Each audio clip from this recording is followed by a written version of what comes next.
மச்சான் நேற்று வேற மலை சுற்ற வேற போனோம்னா சட்டி அரை நத்து விட்டுச்சுடாடி. ஆமாம் பார்த்தா நேற்றுலேருந்து அந்த ஆளை காண்டா.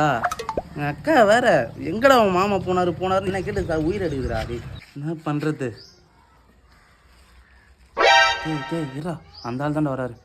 யோ மாமே என்ன மச்சான்? வாயா இதை வர மச்சான். ஏயா உன்னை அங்கங்கே எங்கெங்க தேடி நிற்கிறேன், நீ என்ன ஜாலியாக வந்து நிற்கிறேன். அதுதான் மச்சான், சும்மா ஐபிஎல் மேட்ச்சு தரமாக போய் நிற்குது, சூப்பராக பார்த்துட்டு வந்தேன். ஐபிஎல் மேட்ச் முதல் உனக்கு கிரிக்கெட்டே ஆகாது. நீ கிரிக்கெட் அந்த பேட்டு பாலை தூக்கி போனால் கூட எனக்கு அலர்ஜி இல்லையா? நீயா கிரிக்கெட்டு போய் பார்த்தா? அப்போலாம் டிவியில் பார்க்க அப்படியே டெம்ப்டாக இருந்துச்சான். டெம்ப்டாவா?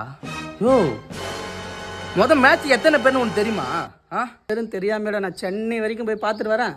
நம்ம டீம்ல 3 பேர், அந்த டீம்ல 3 பேர் சும்மா தரமா ஆடுவாங்க. யோ நீ அந்த மேட்சியா சொல்ற? மச்சான் 6 4 அடிச்சா இந்த பக்கம் 3 பேர் ஸ்டேஜ்ல ஏறி ஆடினே இருப்பாங்க, கையெல்லாம் இப்படி வச்சுக்கணும். ஓ சேஸ்கலா?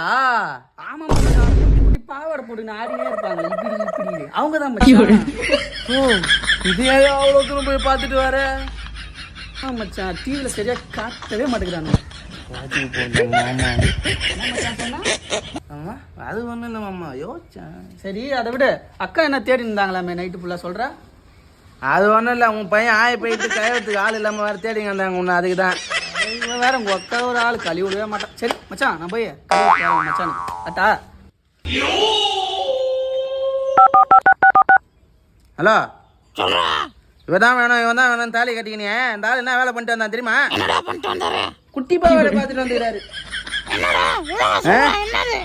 வைக்க போனேன்.